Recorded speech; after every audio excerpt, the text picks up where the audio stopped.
Breaking news మొత్తానికి Aghori arrest అయింది.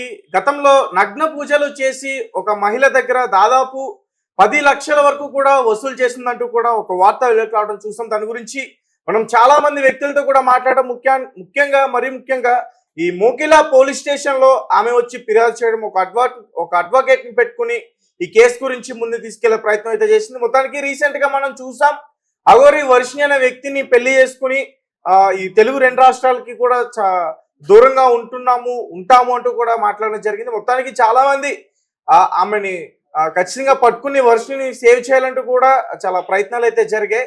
So దీనికి సంబంధించి ప్రస్తుతం మనతో పాటు మాట్లాడడానికి శివరుద్ర సాధు గారు ఉన్నారు. ఒకసారి ఆయనతో మాట్లాడే ప్రయత్నం చేద్దాం. నమస్తే అండి. నమస్కారం. రైట్, మొత్తానికి అఘోరిని అయితే పోలీసులు అరెస్ట్ చేస్తున్నారు. తెలుసా దానికి సంబంధించిన విషయాలు? ఖచ్చితంగా ముమ్మాటికి తేజ, ఎందుకంటే ముందుగా ఇన్ఫర్మేషన్ వచ్చింది కూడా మనకి కొన్ని అంటే ఉన్నతంగానే ఇన్ఫర్మేషన్స్ రావడం కూడా జరిగింది. దీనికి సంబంధించింది ప్రత్యేకమైన కృతజ్ఞతలు కూడా చెప్పాల్సింది పోలీస్ అధికారులకే. ఒక సాధువునైనా నేను ధర్మ ప్రయత్నం మనందరం మొదలు పెట్టాము. ఛానల్లో, యూట్యూబ్లలో, సోషలైజేషన్, ఫేస్బుక్, ఇన్స్టాగ్రామ్ అని చెప్పి ఎడతెరపు లేని ప్రయత్నాలు అందరూ చేసుకొచ్చారు.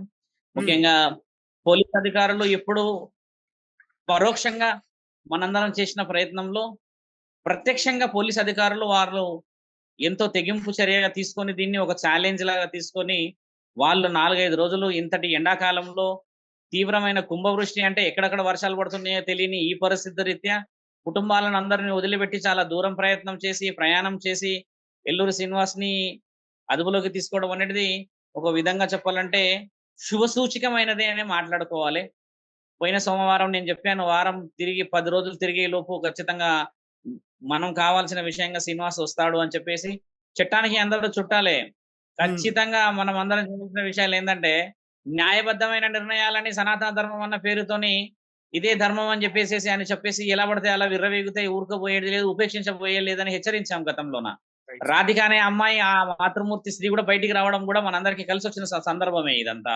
ఒక పక్క రాధికాని మోసం చేశాడు, క్షుద్ర పూజలు చేసి ఒక మహిళను మోసం చేసే ప్రయత్నం చేశాడు. అలాగే ఈ వర్షిని కూడా ఇప్పుడు తాళిగట్టి ఇప్పుడు మళ్ళీ అరెస్ట్ చేస్తే మరి వర్షిని అలా ఒంటరిగా ఉండాలి అంటే ఒక రకంగా ఆమెను కూడా మోసం చేసినట్టే కదా. ఇలాంటి విషయాలు తెలియకుండా పెళ్లి చేసుకున్నాడు.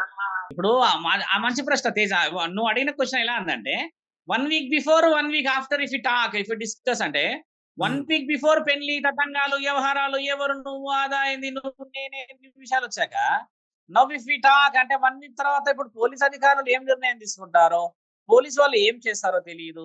ఆ 15 లక్షల కేసు ఉన్నది ఇక్కడ, ఈ రాధిక కేసు ఉంది అక్కడ, మంగళగిరిల కేసులు ఉన్నాయి అక్కడ. ముఖ్యంగా బాబాసాహెబ్ అంబేద్కర్ లాంటి ఒక మహానీయుడి గురించి తక్కువ అంచనా వేసిన మాట్లాడిన కేసులు నమోదై ఉన్నాయి ఇక్కడ. ఇన్ని కేసులలో శ్రీనివాస్ గారికి ఎలాంటి చర్యలు తీసుకుంటారనేది ప్రభుత్వ అధికారులు, న్యాయాధికారులు తీసుకోవాల్సిన అవసరం ఎంతో ఉన్నది. ముఖ్యంగా అర్ధనారీశ్వరులందరికీ కృతజ్ఞతలు.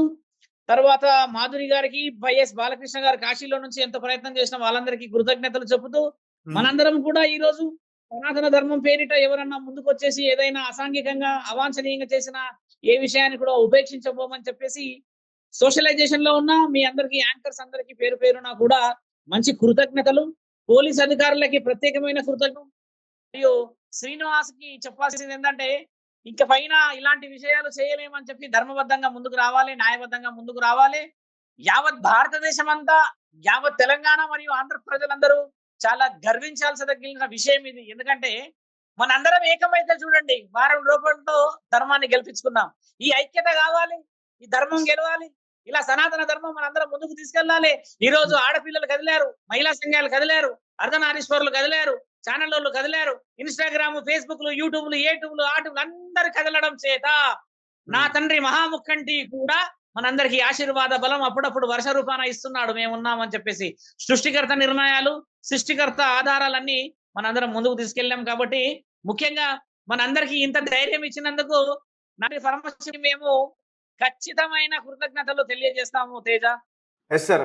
అంటే ఇప్పుడు అఘోరి పైన చాలా కేసులు అయితే నమోదయ్యాయి, కానీ ఆ కేసులు పెట్టినా కానీ అంటే ఆధారాలు లేకుండా పోలీసులు కూడా ఏం చేయలేని పరిస్థితి అయితే ఖచ్చితంగా ఉంటుంది.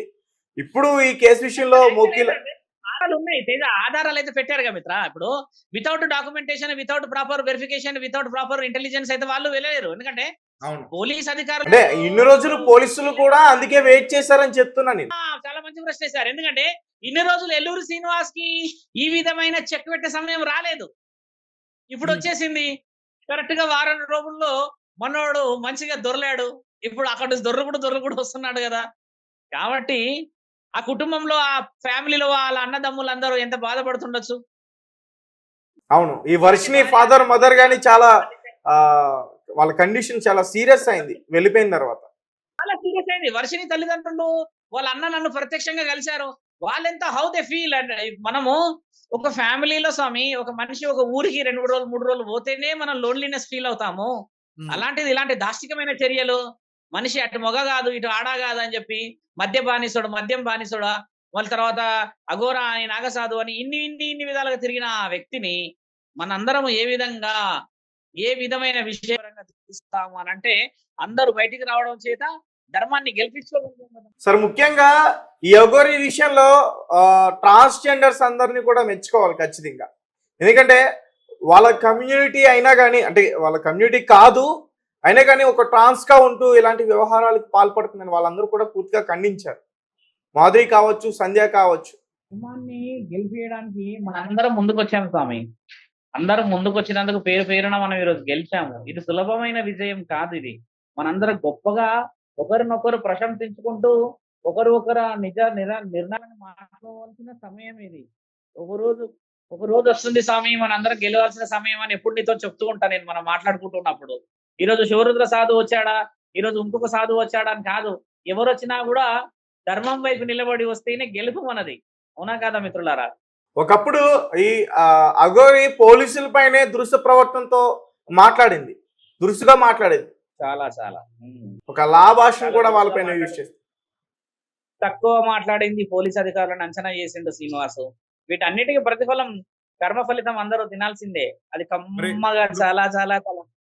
ఇప్పుడు పోలీసులు అదుపులోకి తీసుకున్నారు. 3rd డిగ్రీ అన్న చేసే అవకాశం ఉంటుందా ఆ పైన? సాధువులం కాబట్టి ఆయనకి ఎలాంటి చర్యలు తీసుకోబోతున్నారో నాకు నాలెడ్జ్ లేదు. కానీ పరమశివుడు ఇస్తాడు మీరు అన్న డిగ్రీలు. కాబట్టి ధర్మానికి ఖచ్చితంగా అవన్నీ కూడా ఫేస్ చేయాల్సిందే. ఖచ్చితంగా ఛానల్ వాళ్ళందరికీ కృతజ్ఞతలు Teja. So we're getting and we're running out of the time. And ఇంకో విషయం ఏంటంటే తెలంగాణ ప్రభుత్వం నుంచి నేరెళ్ళ మనకి శారదా మేడం గారు మన ఉమెన్ ప్రొటెక్షన్ లో కేసు వేసాం కదా పోయిన మంగళవారం. ఆ రాధిక అని మొదటి భార్య నుంచి మనకు ఆ కేసులో విజయం దక్కింది. వాళ్ళు కూడా డీజీపీకి ఎస్పీకి డిక్లరేషన్ లెటర్ ఇచ్చారు. రేపు పొద్దున 11 గంటలకు రమ్మన్నారు మనల్ని. ఆజాద్ గారు మేము వెళ్తున్నాం అక్కడికి, ప్రెస్ మీట్ పెట్టాము. మీరు అందరూ కూడా అక్కడికి రావాల్సిందిగా కోరుతున్నాము. ధర్మరక్షణలో ఉన్న ఛానల్ వాళ్ళకి, యూట్యూబ్ వాళ్ళకి, యాంకర్లకి, మీడియా సోదరులకి, జర్నలిస్టులకి, ఛానల్ వాళ్ళందరికీ, పోలీస్ అధికారులందరికీ కృతజ్ఞత చెబుతూ సర్వజనులు సుఖంగా ఉండాలని కోరుతూ జై శ్రీరామ్. ఓకే గురుగారు, థ్యాంక్ యూ. రైట్, మొత్తానికి అఘోరి అయితే అరెస్ట్ అయింది. మూకిలా పోలీస్ స్టేషన్ లో గత నెలలో ఆమె పైన ఒక కేసు అయితే నమోదైంది. తర్వాత పోలీసులు పూర్తి ఆధారాలన్నీ కూడా సేకరించి ఆమెను వెతికే ప్రయత్నం చేస్తారు. అదే టైంలో అఘోరి పెళ్లి చేసుకుని తెలుగు 2 రాష్ట్రాల నుంచి కూడా పారిపోయే ప్రయత్నం చేసింది. అంటే ఈ కేసులకు సంబంధించే తప్పించుకునే ప్రయత్నం అయితే చేసినట్లుగా తెలుస్తుంది. సో 2 సార్లు పోలీసులు అఘోరిని అయితే అదుపులోకి తీసుకున్నారు. ఒకసారి వర్షిణిని తను గుజరాత్ తీసుకెళ్లిపోయినప్పుడు పోలీసులు అఘోరి యొక్క ఆచూకీ తెలుసుకుని వర్షిణిని తీసుకొచ్చే ప్రయత్నం చేశారు. మళ్ళీ ఇప్పుడు ఈసారి అఘోరినే అరెస్ట్ చేసి తీసుకొస్తున్నట్లుగా కూడా చెప్తున్నారు. మరి వచ్చిన తర్వాత మరి ఆమె పరిస్థితి ఎలా ఉండబోతుంది? ఒకవేళ అఘోరికి బెయిల్ దక్కే అవకాశం ఉంటుందా? ఎందుకంటే గతంలో కూడా అఘోరి చాలా మంది పైన అంటే దురుస ప్రవర్తనతో మాట్లాడింది ఆమె. ఖచ్చితంగా పోలీసుల పైన కానీ, ఈ టెంపుల్స్ విషయాలు కానీ చాలా మంది కించపరిచి మాట్లాడింది. ఖచ్చితంగా అవన్నిటికీ కూడా పోలీసులు ఖచ్చితంగా గట్టిగా సమాధానం ఇస్తారా లేదనేది కూడా చూడాలి. సో మాక్సిమం రేపైతే అఘోరి గురించి మరొక వార్త అయితే మనకు ఖచ్చితంగా తెలుస్తుంది. సెంచుల్ కూడా లేదా చర్లపల్లి అఘోరిని అయితే ఖచ్చితంగా అక్కడ తరలిస్తారు.